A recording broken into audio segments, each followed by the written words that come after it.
I want to know once and for all what is the best way to root plant cuttings. So in today's video, I'm going to set up a little experiment to see which is the quickest to develop roots on my Pothos Enjoy cuttings. Water, soil or perlite. I'm then going to come back later in the video and show you the progress of each of the cuttings to see which ones have progressed the furthest. Pause the video now and let me know in the comments which you think will root the quickest. Let's get straight to it.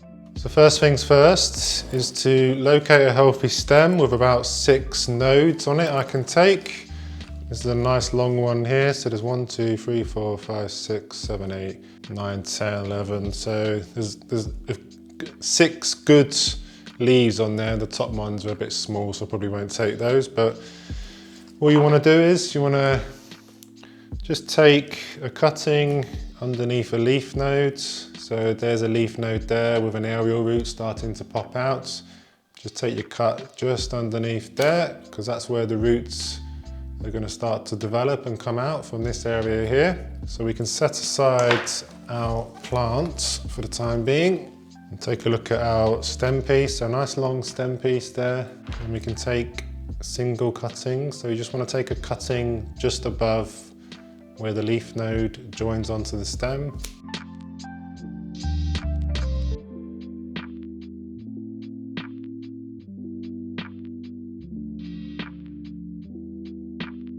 So we've got our 6 cuttings.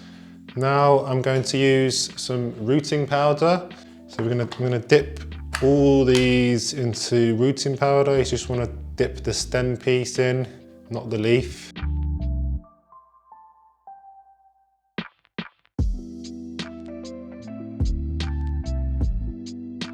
So that's my 6 pieces covered in rooting powder. I can set that aside now. So I've got my water glass here, so that's going to be the easiest one. Just pop 2 in there. You want it covered, the stem piece covered, but preferably not the leaves. I think that's about right. So I'll pop that in a bright spot. The next stage is my soil mix. So this is just potting soil, and I've got some perlite in here to aid drainage. So I've pre-moistened these 2 pots.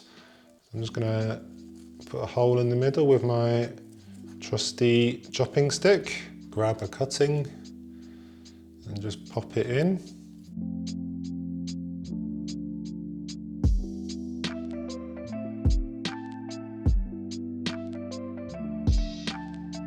So that's my 2 soil cuttings taken and my glass cutting, so we can put that aside just there. And now we need to add it to my propagation box. So this is just a tote box filled with perlite that's been moistened. So all we need to do is take our stem piece and just put it into the perlite like we did with the soil. So I'm going to go into this corner here.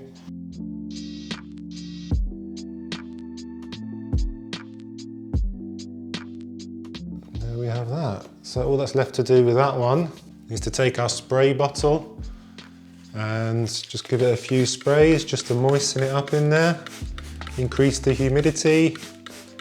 So we're going to close the lid on that, and we're going to keep all of these cuttings in the same location, so there's no variables in the experiment, and hopefully these should start developing roots. Well, I'm sure they will, it's just which one's going to be quickest. My money's on the perlites, and then probably water, and then I reckon these 2 are going to be last to develop roots, but we shall see. It's been about 12 weeks since I took those cuttings, so let's check on the progress and see which ones are the furthest ahead. Okay then guys, so really interested to see which of these has developed the furthest. Obviously you know what's going on in here because I've been keeping my eye on it, and it's just in a water glass. I have no idea what's been going on in here. And in the propagation box, all I've been doing is just misting it every so often to keep the condensation. I've not really looked at the roots, so I don't know if there are any roots, and if there are, how far developed they are. So let me just show you what's going on in the water one first. And as you can see, not really much at all, which is a bit of a surprise. I've had these in for about 12 weeks.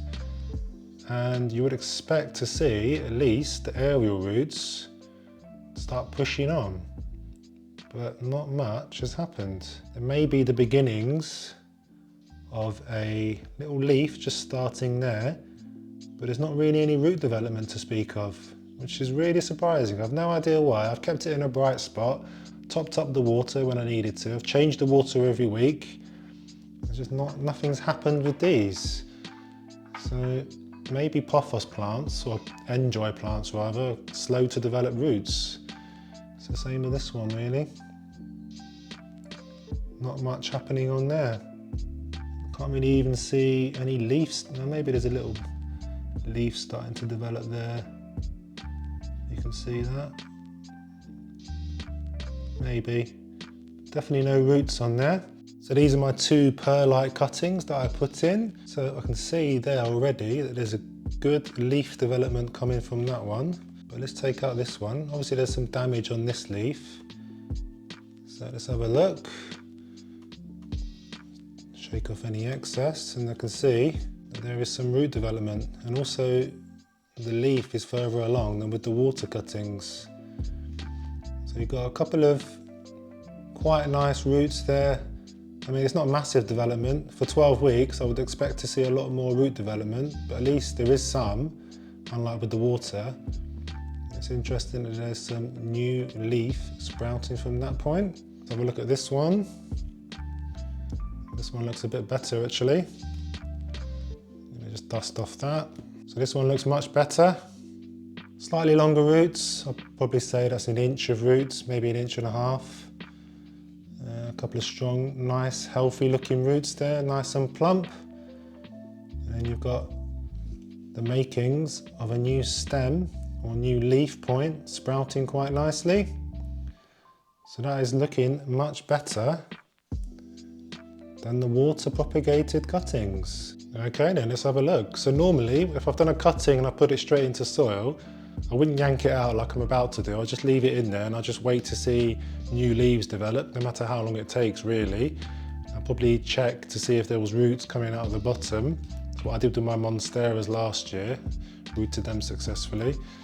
But for the purposes of this experiment, let's just see if we can loosen this soil and pull out these cuttings to see how far along they are.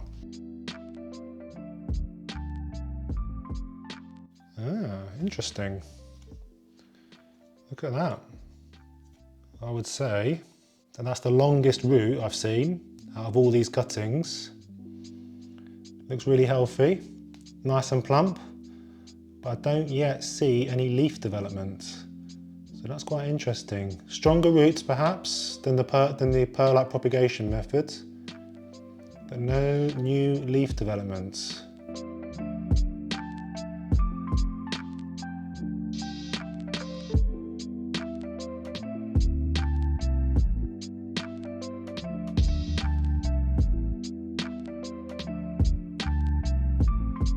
Three main roots there, and I think that's the beginnings of a leaf node.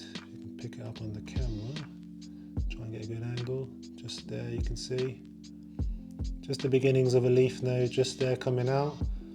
Not as well developed as that leaf node on the perlite method, but root development's quite strong. So, if I move this to the side, what conclusions can we take from this? Let me know in the comments what you think, guys. What I'm going to take from this is that for some reason, water propagating a pothos enjoy is not the way to go. I'm surprised that these are quite so well developed, especially that one. Good root development, but perhaps propagating just in soil maybe slows down the new leaf or new stems from developing, because as you can see from my perlite propagation methods, got strong new leaf or stem growth coming out. So I think perlite propagation box is still my preferred method. Doing it in soil comes second, and then water obviously comes in last place. Let me know in the comments what you think about this experiment, whether you're going to like me, do your propagations in perlite, whether you're going to stick to water or soil. Be interested to know that. If you haven't already, then check out my best way to propagate a pothos. So I did that in perlite. So there's a video and I'll link to it on the screen now, so you can check out that after this, guys. Thanks for watching. I'll see you there.